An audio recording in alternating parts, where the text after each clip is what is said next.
Sinundan niya ako dito. Guys, natatakot ako. Tinatawag niya ako tapos sinundan niya ako dito. Ginabahan ako, gago.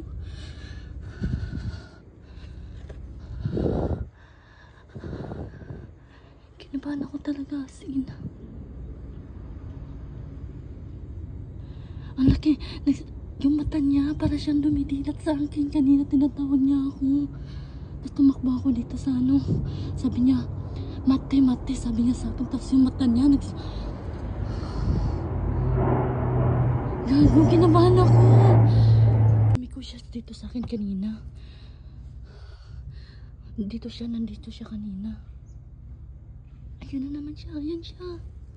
Naglalakad siya. Ay, nanakot ako.